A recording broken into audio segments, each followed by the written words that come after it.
Welcome to In Your Element, a podcast that brings you real conversations with higher ed pros who are using Element 451's AI workforce platform to transform the student experience, from recruitment to retention. I'm Daniella Nordin, VP of Platform Enablement at Element 451. I've spent my career helping higher ed institutions harness technology to better engage students, and I'm here to share the stories and strategies that are transforming enrollment. And I'm Brendan Henkel, AVP of Solutions Engineering here at Element 451. I'm geeking out over all things tech, and I love nothing more than helping teams in higher ed bring bold ideas to life. Whether it's AI, automation, or just rethinking how we engage students, I'm here for the creative sparks and the big aha moments that move us forward. And I can't wait to share our partner stories that are making waves across the globe. If you're looking for practical ideas, proven strategies, and a behind-the-scenes look at how peers are solving big enrollment challenges, this is the podcast for you. Let's get started. All right, everybody, welcome back to the latest episode of In Your Element. I'm super excited to have today's guest on our show. I believe, Dr. Greene, you stole the show at Engage 2026. For those of you who weren't in the audience, she had a wonderful presentation.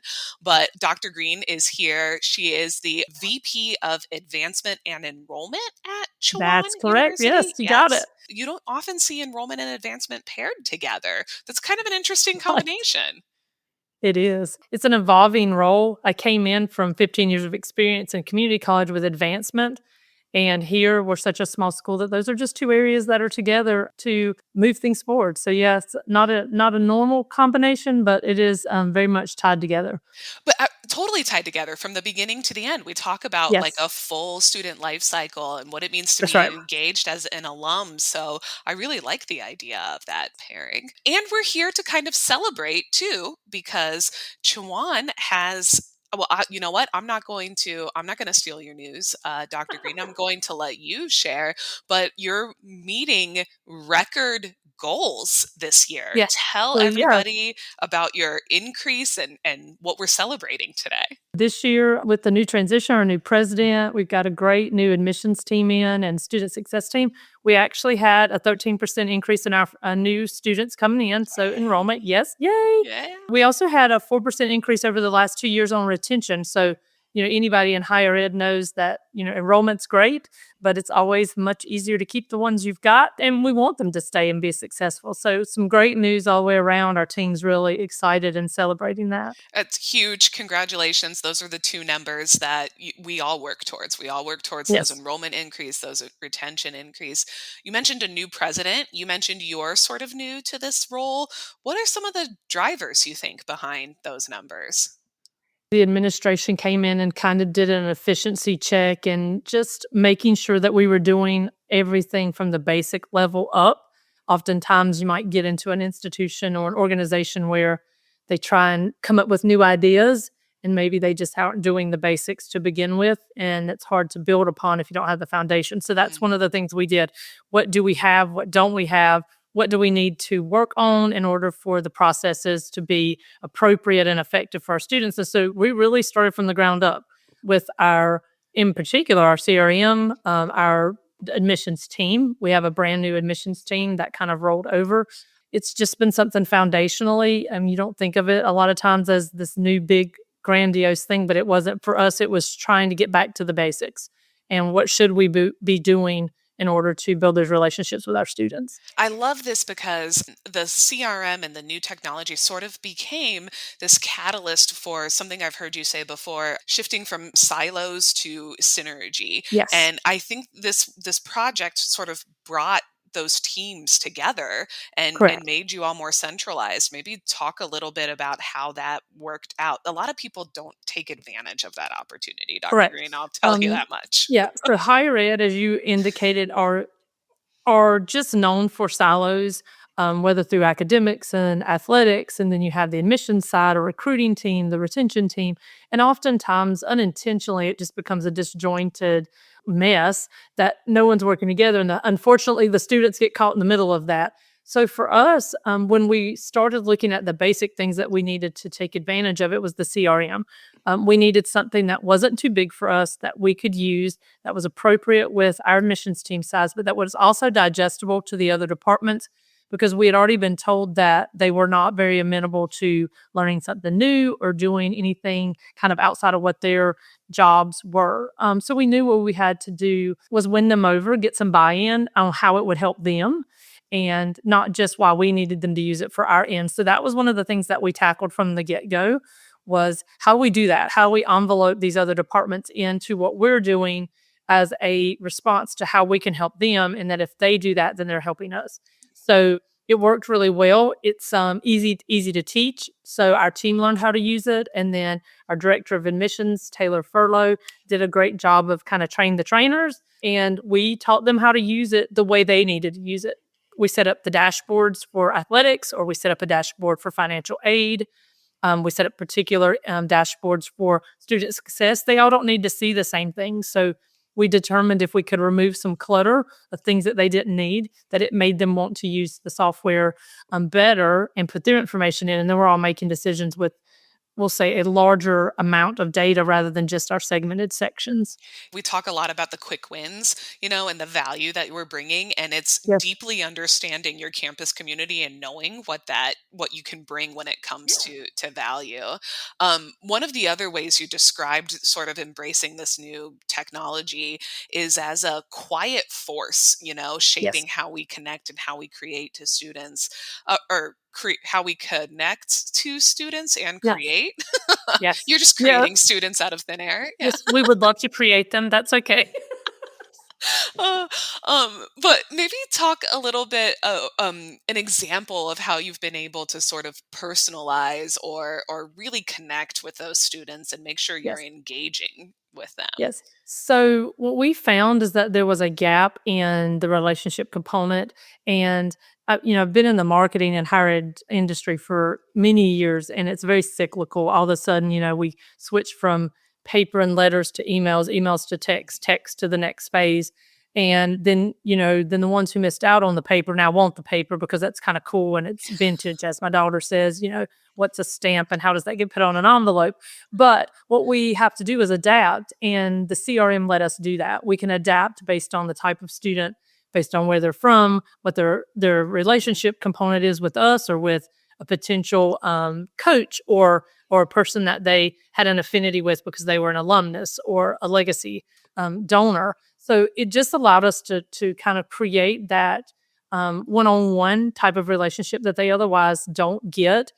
Because they know people are using technology. They know they're sending them mass emails that say the same thing. So when we were able to connect with them on a more personal level, it just makes a bigger difference. They had a lot of things that we can ask them. One of my favorites, and we were talked about how do we incorporate this, is I'm an animal lover, and we talked about, well, how do we incorporate like their pet? So if we know they have a pet, what if we send them a bandana in a package? But we also talk about it.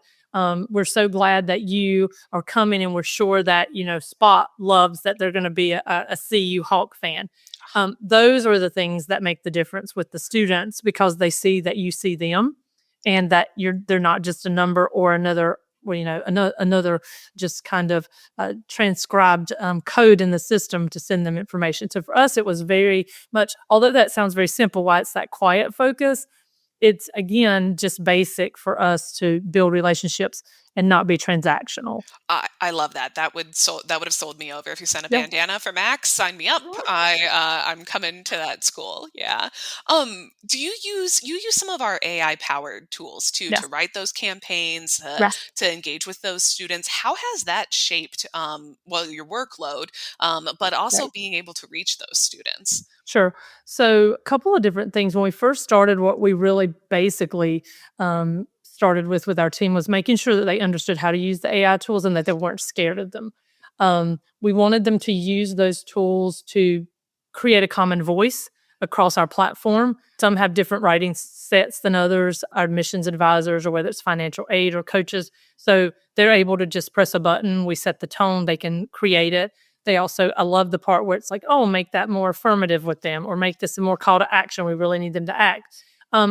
And you think, oh, that's not a big deal. But that takes a lot of time for someone who has lots of different things they're doing and trying to create an email for every person that they're emailing. And then with the campaigns, we were able to build those out based on that same premise. Tell AI what our intent is, who it's going to, and kind of give us a rundown of what would be best. Subject lines, big deal. Students don't open things, especially emails. And so we're running on, and just looked at the other week, we're running on a 30% open rate, which is fantastic. That's huge. That's amazing. Yeah, and all of last year, completion for the year, we were at about a 20% open rate for our emails, which is fantastic for campaigns. But we attribute that to having something there to help us build those into a subject line or to a content that is actually something that they want to see and read.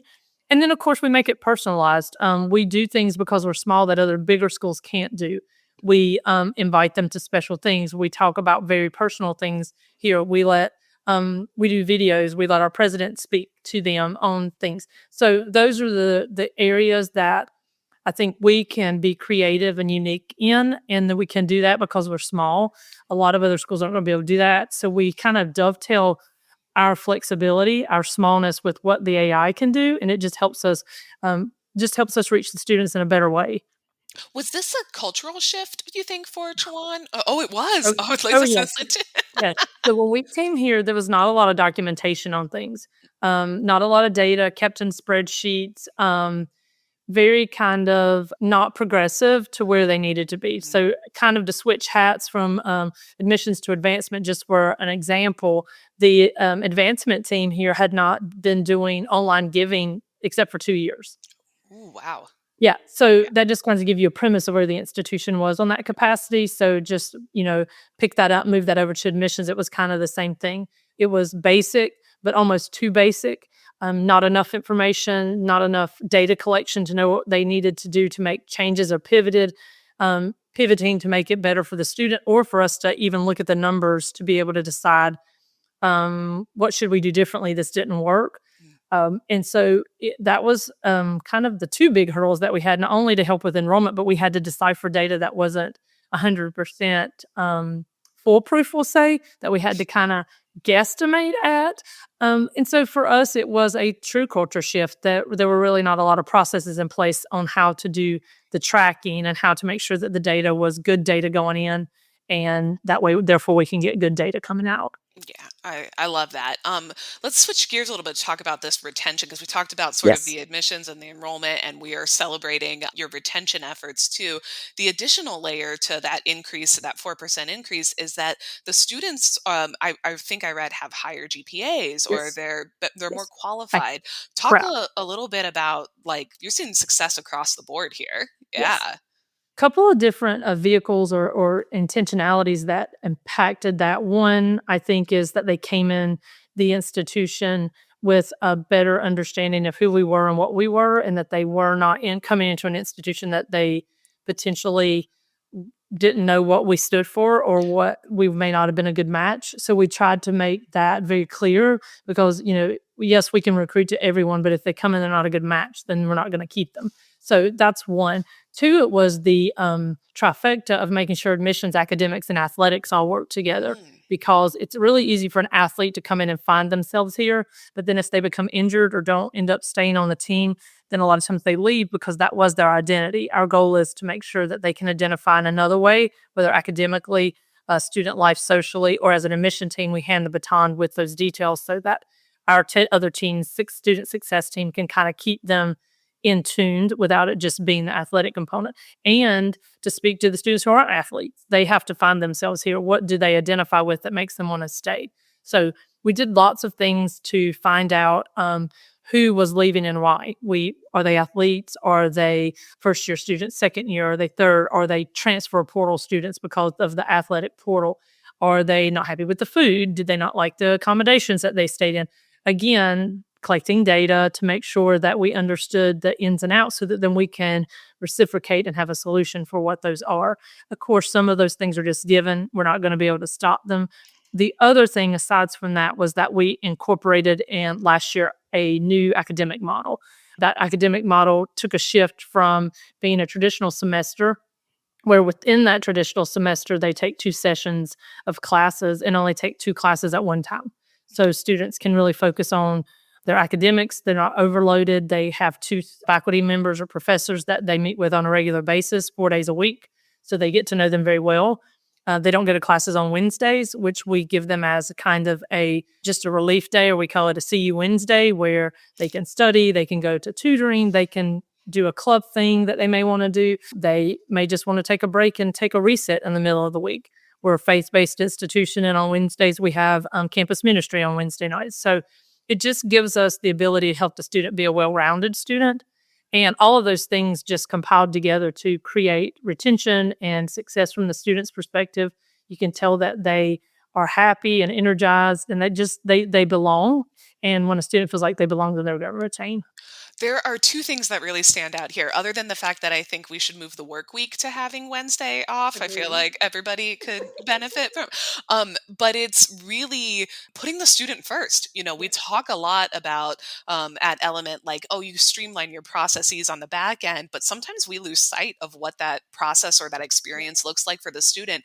And you all have done an amazing job of really centering around that student and focusing on that experience. And I think that starts from knowing who you are. That's the second point. When I was on campus, we struggled all the time to be like this school or like this school. And it's okay to just Yep. be Chowan, you know, Yes, and to know and to lean into what makes you different and your differentiators. And it's working. This that's is right. like fantastic. Yes, and from a marketing perspective, I'm from a marketing background. That's the number one thing. You don't falsely advertise to someone that they're never going to stay and retain as a customer. So why as an institution would we do that either? Dead on. So I know this is going to be actually a pretty funny question because you literally just spent 15 minutes talking about all the stuff that you have changed, all of the Yes. initiatives that you've put in, how they're working, but how are you going to keep this momentum going? What do you all have planned for what's coming up for Chuan? Lots of energy drinks. No, Yeah. Just just chugging kidding. monsters. Um, Yeah. yes. So we are again continuing to make sure we maintain focus on the basics. I equate it. We have a lot of athletes on our campus and a lot of alumni who were athletes who still work for us now. And I equate it to any sport. You've got to know the basics and have that foundation, or therefore everything else will kind of not fall into place. So making sure that we have those basics in place and then building on that. Mhm. Making sure that our teams understand the basics. It's really easy for me as a vice president or my director of admissions to understand the numbers and the basics and why those are so important. But then it's very easy for the rest of the team not to understand that and not to be able to connect the dots between what they do and what we need to be as a part of the numbers that we're trying to meet. So it's making sure that they're aware and that we keep working on breaking down those silos. They didn't all go away, and they're not going to not try to rebuild. So we have to continue to partner with one another, and it's not us telling them what to do or them telling us what to do. It's an effort. We're all in it for retention. We're all in it for enrollment, and we're all in it for advancement. It's not every single different person's job. It's all of us collectively. And so for us, it's just maintaining that light at the end of the tunnel, that's what our focus is on, knowing that when we do all that, students are successful. For Mhm. me, that's why I do what I do, so the students are successful. Um, a lot of my stuff is behind the scenes, but at the end of the day, it's there to make sure that the students can come here and be successful because ultimately they're going to change their lives. I just love this. It's been so awesome seeing what you all have done with Element, how it's brought the campus together and really, amplified the student experience. So thank you so much for sharing, Dr. Green. But we do have a podcast tradition, and how we sort of wrap up our podcast. As you know, it's called In Your Element. So we want to know, Dr. Green, when are you in your element? Okay, so crazy as it is, I'm in my element when I am being strategic. Oh. Um, for me, that drives me. My husband, my children, my coworkers, they all laugh at the fact that everything's a strategy to me. What's the next step? How do we get to point B from point A? And what are all the in betweens? Because at the end of the day, that just cleans up and helps you know what direction you're going in. So for me, it's that strategic part and being able to see at the end of the day, as I mentioned just earlier, that student walk across the stage who maybe didn't even think that they could come to college. That's a huge deal. I may not be every day the person who meets and greets with the students, but that's okay. I don't need to be, because I know that what I do and what my team does really impacts what they can do and helps them be successful. And the lives that I've seen in my 15 years transformed because they were able to get an education is huge, and just want to be able to continue to be here at a place that makes that kind of impact with students. I just you're a strategic enabler, right? Like Yeah, that's exactly love it. what you're talking about and how you've enabled this campus to do this. I have to ask you too, were you an athlete? You're just Yes, yes. I was like, it just I feel like you were a team captain, a coach is what I'm listening to. And that there's a lot of strategy in sports. And absolutely. so seeing those like those connections. Yep. Yeah. There everybody go play a sport, a team sport. You learn a Well, we lot. talk about that here. We have so many athletes, but being on a team brings you so much thought and team play and strategy and, positiveness and making sure you're moving in the right direction. Yeah. So it just sticks with you. It's so true. Well, thank you so much, Dr. Green. We're excited to see another 13% increase, another for no pressure. We'll see where you are, next year. But this has been so helpful, and I just appreciate you coming on. Thank you. This has been great. I appreciate the opportunity. Thanks for listening to In Your Element. This show is a proud member of the Enrollify Network, home to higher ed's largest collection of podcasts. Enrollify is where higher ed goes to grow. So be sure to check out our other podcasts, webinars, video clips, blogs, and more. Visit enrollify.org and subscribe for all the latest details and content drops directly to your inbox. Enrollify is brought to you by Element 451, the digital workforce platform for higher ed. Learn more at element451.com.